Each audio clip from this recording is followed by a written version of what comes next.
दोस्तों ये कहानी है एक जॉन नाम के शख्स की, जिसके पास दुनिया की सबसे तेज नाक थी, जो कि किसी वरदान से कम नहीं थी। वो अपनी नाक से कई किलोमीटर दूर रखी वस्तु को भी पहचान सकता था और यही नाक उसको कातिल बनने पर मजबूर करती है।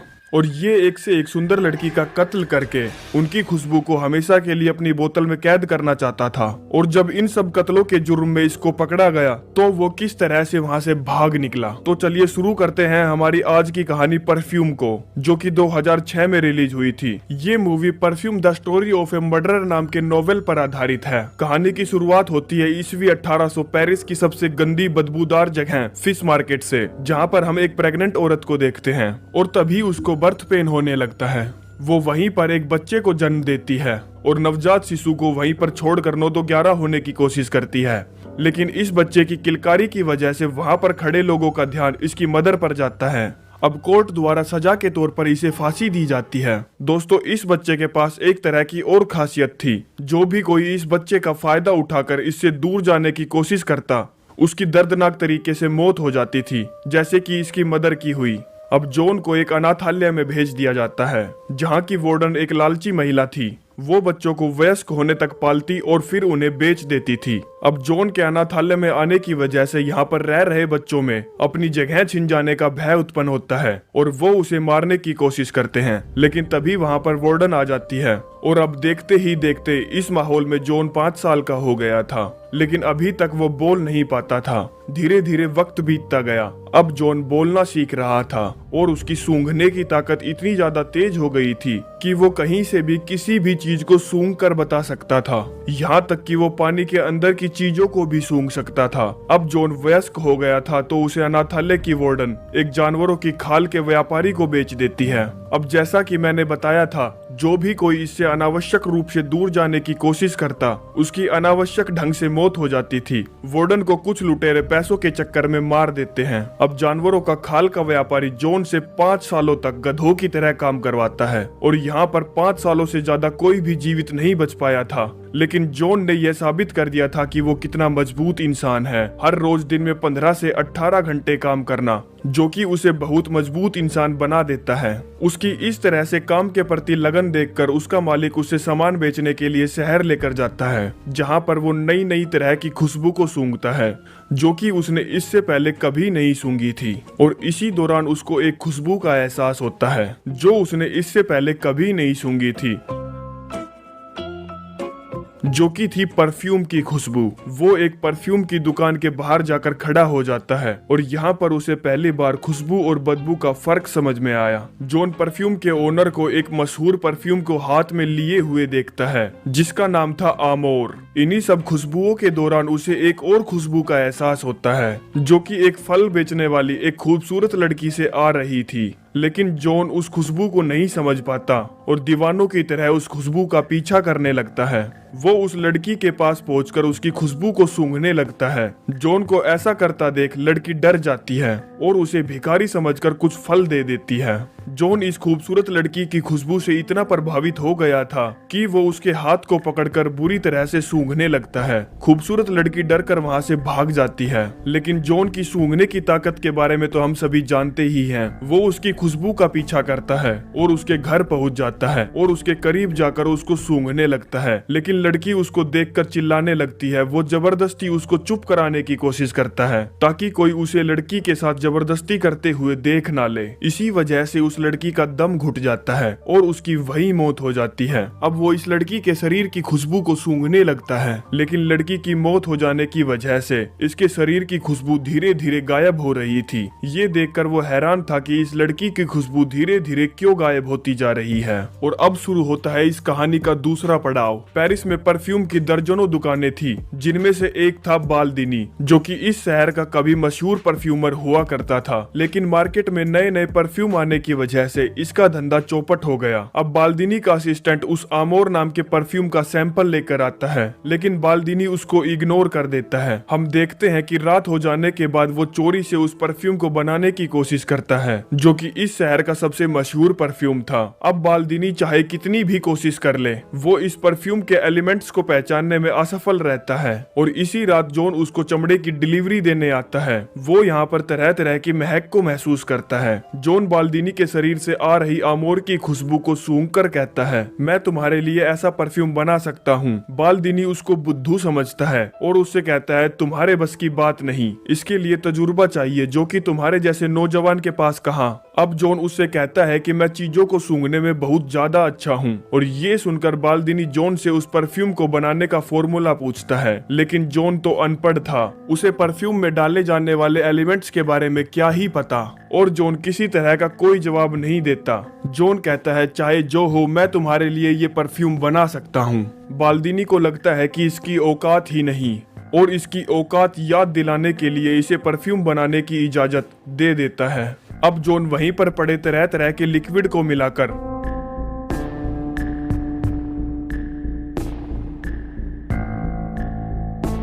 इस शहर का मशहूर परफ्यूम बना देता है। अब वो परफ्यूम बनाकर बाल्दिनी के सामने पेश करता है। कहता है कि ये परफ्यूम तो कुछ नहीं, मैं इससे भी बेहतर परफ्यूम बना सकता हूँ। अब वो फिर से एक और परफ्यूम बनाता है, जिसे सूंघकर बाल्दिनी को अपनी जवानी के दिन याद आ जाते हैं।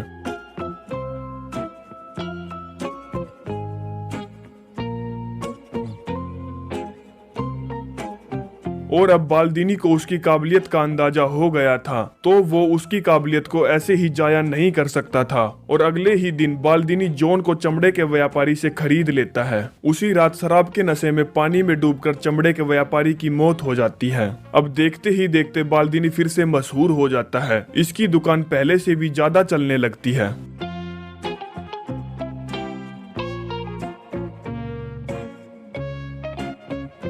बाल्दिनी जॉन को एक सही तरीके से परफ्यूम बनाना सिखाता है, जहां पर वो बताता है कि परफ्यूम इन 12 एलिमेंट्स को अलग अलग तरीके से मिलाकर बनाया जाता है। लेकिन पुराने समय के इजिप्शियन का मानना था कि परफ्यूम 13 तरह की खुशबुओं को मिलाकर बनाया जाता है। और इसी तरह का एक मर्तबान इजिप्ट में मिला, और जब वो खुला तो पूरी धरती एक बार के लिए स्वर्ग में बदल गई थी। कहता है कि उस परफ्यूम के 12 एलिमेंट्स को पहचान लिया गया था, लेकिन 13वां एलिमेंट पहचाना ना जा सका। और कहता है कि अगर तुम 13वीं खुशबू बना लो तो दुनिया का कोई भी शख्स तुम्हारे सामने मंत्र मुग्ध होकर अपने घुटने टेक देगा। ये बात सुनकर जॉन का दिल उत्सुकता से भर उठता है और वो 13वीं खुशबू को बनाने का प्रयत्न करने लगता है। जॉन बाल्दिनी से खुशबू को हमेशा बरकरार रखने का तरीका पूछता है। बदले में उससे दुनिया का सबसे बेहतरीन परफ्यूम देने का वादा करता है। अब बाल्दिनी उसको चीजों को उबालकर उनकी खुशबू को एक्सट्रैक्ट करके बोतल में डालने का तरीका सिखाता है। वो बताता है कि वो इस तरह से किसी भी वस्तु की खुशबू को एक्सट्रैक्ट कर सकता है।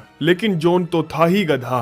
वो इसके अंदर आयरन और कॉपर को उबालकर उनकी खुशबू को एक्सट्रैक्ट करने की कोशिश करता है, और तो और एक बिल्ली की खुशबू को भी निकालने की कोशिश करता है। बाल्दिनी जो कि ऊपर सो रहा था, उसे किसी तरह की आवाजें सुनाई देती है और वो तुरंत वहां पर पहुंचता है और कहता है, तुम किस तरह के गधे हो, तुमने एक बिल्ली को उबाल दिया उसकी खुशबू निकालने के लिए। और इसी दौरान जॉन बेहोश होकर वहीं गिर जाता है और बीमार हो जाता है। बाल्दिनी जॉन को बीमार देखकर परेशान हो जाता है, क्योंकि उसे अपना अनमोल हीरा खोता हुआ नजर आ रहा था। अब जॉन, जिसके ऊपर खुशबुओं को बरकरार रखने का भूत सवार था, वो इस हालत में भी बाल्दिनी से पूछता है कि मुझे चीजों को उबालने के अलावा कोई दूसरा तरीका बताओ जिससे मैं खुशबुओं को बरकरार रख सकूं। बाल्दिनी बताता है कि हाँ, एक तरीका और है जो कि बहुत गंदा है। इसमें जानवरों की चर्बी से खुशबू को एक्सट्रैक्ट किया जाता है। जॉन पूछता है, क्या आप मुझको ये सिखा सकते हैं? बाल्दिनी अपना सर इनकार में हिलाता है और बोलता है कि ये तरीका मुझको नहीं आता।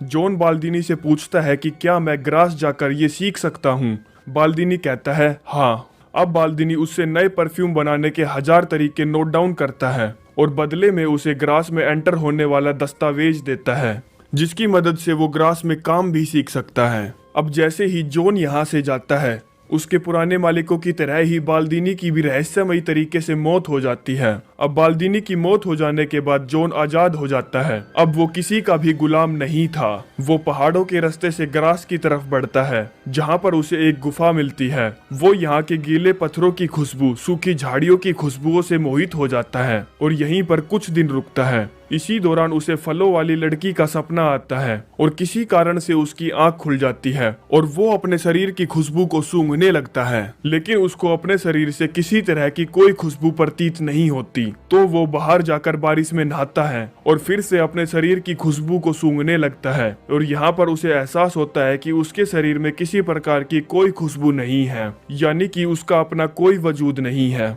वो समझता है कि उसके शरीर की अपनी कोई खुशबू ना होने के कारण वो इतने सालों तक गुलाम बना रहा। अब अगले दिन सुबह होते ही वो ग्रास के लिए निकल पड़ता है, क्योंकि अब उसके पास एक मकसद है कि उसे खुद की पहचान बनानी है और दुनिया को बताना है कि वो कितना काबिल है। तभी उसको रास्ते में एक खूबसूरत महक का एहसास होता है, जो कि निराली थी, जैसे कि उस फलों वाली लड़की की खुशबू औरों से अलग थी।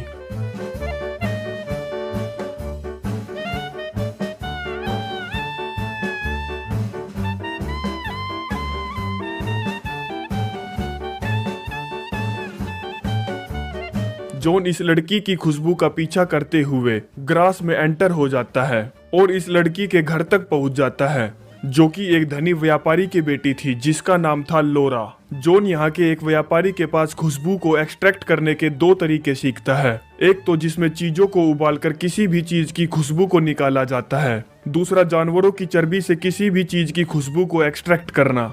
जॉन रात में एक प्रोस्टिट्यूट के पास जाता है और उसको अपने ठिकाने पर लाकर अपना चर्बी वाला बैग खोलता है। उस चर्बी को वो उसके शरीर पर लपेटने लगता है, लेकिन प्रोस्टिट्यूट डर जाती है और उसके पैसे वहीं फेंक कर जाने लगती है। जॉन को अपनी मुर्गी यहाँ से जाती हुई दिखती है, तो वो उसके पीछे से उस पर हमला करता है। इसके बाद वो उसके शरीर पर चर्बी का लेप लगाता है और कुछ दिनों तक उसको ऐसे ही रखता है और अब वो इस लेप को इकट्ठा करके उबालता है। अब वो आखिरकार उस खुशबू को निकालने में कामयाब हो जाता है, जिसे वो उस प्रोस्टिट्यूट के कुत्ते पर टेस्ट करता है और इसी तरह से वो खूंखार दरिंदे में परिवर्तित हो जाता है और अब वो बाल्दीनी के बताए हुए तरीके से 13 बोतलों का एक सेट बनाता है, यानी कि हर एक बोतल को भरने के लिए एक खूबसूरत लड़की की बलि। हम देखते हैं कि आज इस धनी व्यापारी की बेटी लोरा का जन्मदिन है और यहाँ सभी हाइड एंड सीक खेलते हैं। खेल के दौरान जॉन भी इस खेल में शामिल हो जाता है और आव देखता है न ताव सीधा लोरा पर हमला कर देता है, लेकिन लोरा इस हमले में बच जाती है। लोरा तो बच गई थी, लेकिन इस खेल में शामिल हुई 2 जुड़वा बहनें जॉन का शिकार हो जाती है। हम देखते हैं कि जॉन उनको मारकर उनके शरीर और बाल से खुशबू को एक्सट्रैक्ट करके अपने सेट की 2 बोतलों को भरता है। इन दोनों बहनों की मौत की खबर पूरे शहर में फैल जाती है, जिसकी वजह से पूरा शहर खौफसदा हो जाता है और इसके बाद तो लड़कियों की मौत का सिलसिला पूरे जोर शोर पर आगे बढ़ता है। अब शहर में कर्फ्यू लगा दिया जाता है, जिससे लोग अपने घरों के बाहर बड़े बड़े ताले और लकड़ी के बड़े बड़े लकड़े लगा देते हैं। लेकिन कर्फ्यू लगाने से जॉन के ऊपर क्या ही फर्क पड़ने वाला था। वो खून पर खून करता रहता है। ऐसा करके वो अपने सेट की 12 बोतलें भर लेता है। अब उसे वो 13वीं खुशबू चाहिए थी, जो उसे सिर्फ लोरा दे सकती थी। और अब जब कर्फ्यू लगाने के बाद भी खून का सिलसिला नहीं रुकता, तब ये सभी खौफसदा लोग एक मीटिंग करते हैं। तभी वहाँ पर एक पैगंबर आता है। वो कहता है कि कातिल ने अपने गुनाह कबूल कर लिए, लेकिन लोरा के पिता को ये यकीन नहीं था कि ये वही कातिल है। और ये बात वो गवर्नर से कहता है। गवर्नर कहता है कि उसने सब कुछ कबूल कर तो लिया है, अब तुमको क्या चाहिए। लोरा का पिता कहता है कि हाँ, उसने सब कुछ कबूल कर लिया है, लेकिन उसको टॉर्चर किया गया था और मार के ही डर से उसने ये कबूल किया। और कहता है कि मुझे इस बात पर यकीन नहीं कि वो कातिल पकड़ा गया है। अब दूसरी तरफ हम देखते हैं लोरा और पूरा शहर उस कातिल के पकड़े जाने की खुशी में जश्न मना रहा है। तभी लोरा के पिता वहां आते हैं और उसे वहां से चलने के लिए कहते हैं, लेकिन लोरा नहीं जाना चाहती और वो गुस्से में वहां से भाग जाती है। लेकिन इससे पहले कि जॉन उस पर हमला करके अपनी 13वीं बोतल को भरता, लोरा का पिता वहां आ जाता है और ये दोनों अपने घर चले जाते हैं। अब रात को जब लोरा के पिता को अपनी बेटी की फिक्र सताती है, तो वो उसके कमरे में जाकर चेक करता है और उसे पता चलता है कि कातिल यहाँ आया था। और अगले ही दिन वो यहाँ से शहर छोड़कर कहीं दूर जाने का डिसीजन लेते हैं। जॉन लोरा की खुशबू का पीछा करते हुए आगे बढ़ता है। दूसरी तरफ हम देखते हैं कि उस प्रोस्टिट्यूट के कुत्ते ने अपने मालिक के बाल और कपड़ों को खोज निकाला था और अब जॉन के कातिल होने का सच उसके नए मालिक को पता चल जाता है। अब पुलिस के द्वारा छानबीन करने पर यहाँ से बाकी लड़कियों के बाल और कपड़े मिलते हैं। उधर लोरा और उसके पिता एक होटल में रुकते हैं, जहां पर लोरा के पिता उसके कमरे को लॉक करके चाबी को अपने कमरे में रखते हैं ताकि उसकी बेटी लोरा सुरक्षित रहे। और अब कातिलों का कातिल जॉन वहां पहुंच जाता है और लोरा के कमरे की चाबी उठाकर उसके कमरे में प्रवेश करता है। अब अगले दिन जैसे ही लोरा के पिता उसके कमरे में झांकता है तो अपनी बेटी लोरा की लाश पाकर वहीं पर बुरी तरह से रोने लगता है। अब जॉन ने लोरा के शरीर की खुशबू निकाल ली थी, जो कि उसके सेट की 13वीं बोतल थी। अब जॉन जैसे ही उन 12 खुशबुओं को 13वीं खुशबू से मिलाता है, तभी लोरा के पिता पुलिस वालों को लेकर वहां पहुंच जाते हैं और उसे पकड़ लेते हैं। जॉन को टॉर्चर करते वक्त लोरा के पिता कहते हैं, जब तुमको सजा दी जाएगी तब मैं वहीं पर रहूंगा और तुम्हें तड़पता देख मेरी बेटी की रूह को शांति मिलेगी। जॉन को सजा देने की तैयारियां की जाती है। जॉन को सजा देते हुए देखने के लिए पूरा शहर इकट्ठा होता है और अब कुछ सिपाही उसको सजा देने के लिए उस मंच पर लेकर जाने के लिए आते हैं जहां पर उसे फांसी दी जानी थी। लेकिन जॉन तभी उस परफ्यूम का ढक्कन खोल देता है जिसको उसने छुपा लिया था और उस परफ्यूम की खुशबू सूंघकर सारे सिपाही मोहित हो जाते हैं, यानी कि एक तरीके से वो उसके गुलाम बन जाते हैं। जॉन ने एक ऐसा परफ्यूम बना लिया था जो कि बिल्कुल परफेक्ट था, जिसकी खुशबू से वो किसी को भी अपना गुलाम बना सकता था। अब वो सजा देने वाली जगह पर एक घोड़ा गाड़ी में एक राजकुमार की तरह पहुंचता है। सभी लोग उसको देखकर बिल्कुल शांत हो जाते हैं। जॉन अब मंच की तरफ बढ़ता है जहां पर जल्लाद उसके पैरों में गिरकर माफी मांगता है, कहता है ये इनोसेंट है, ये इनोसेंट है, क्योंकि जॉन का परफ्यूम था ही इतना आखिरी। अब जॉन उस परफ्यूम को एक रुमाल पर लगाकर उसे हवा में लहराता है, जिसकी खुशबू सूंघकर सभी लोग मंत्रमुग्ध हो जाते हैं। वहां पर खड़े सभी लोग उसको फरिश्ता कहकर पुकारने लगते हैं। ये देखकर उसको पहली बार लोगों के दिल में अपनी जगह प्रतीत होती है। जॉन अपने रुमाल को उस भीड़ में छोड़ देता है। तभी वहां पर खड़े सभी लोग छोटे बड़े, काले गोरे, मोटे पतले, काम वासना में लीन होने लगते हैं। इस दौरान जॉन को एहसास होता है कि उसने कभी प्यार को महसूस किया ही नहीं।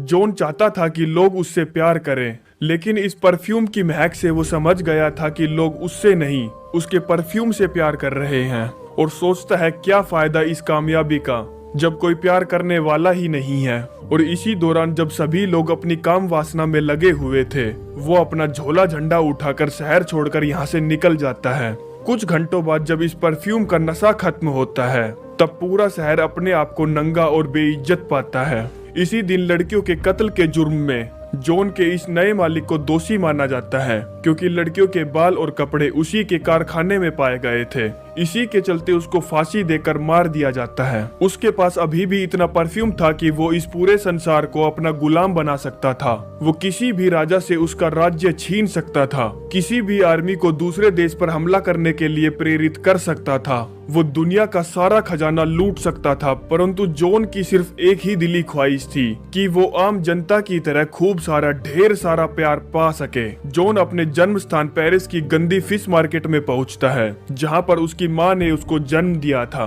वो वहां पर बैठे बेघर गरीबों को देखता है और ना जाने इस गधे के दिमाग में क्या आता है, वो सारा का सारा परफ्यूम अपने सर पर उड़ेल देता है। और आप सभी तो जानते ही हैं कि इस परफ्यूम की स्मेल कितनी कड़क है, जिसकी वजह से वहां पर मौजूद सारे इंसान उसकी तरफ आकर्षित होने लगते हैं और इस खुशबू के असर से वो सारे के सारे उसको नोच खाते हैं। कुछ ही समय में जॉन का इस धरती से अस्तित्व मिट जाता है। इस कहानी से हमें सीख मिलती है कि प्यार ही सिर्फ वो ताकत है जिससे हम दूसरे इंसान को जीत सकते हैं। अब जॉन को ही देख लो, उसके पास इतना परफ्यूम था कि वो पूरी दुनिया पर अपनी फतह का तिरंगा फैला सकता था, लेकिन उसको ये समझ में आ गया था कि वो सभी को अपने परफ्यूम की महक से गुलाम बना सकता है, लेकिन किसी से भी प्यार नहीं कर सकता, क्योंकि वो एक ऐसी ही दुनिया से आया था, ऐसे ही लोगों के बीच में रहता था जहां पर किसी को भी प्यार नाम के शब्द का महत्व ही नहीं पता था। और इसी के साथ ये खूबसूरत कहानी यहीं पर समाप्त हो जाती है।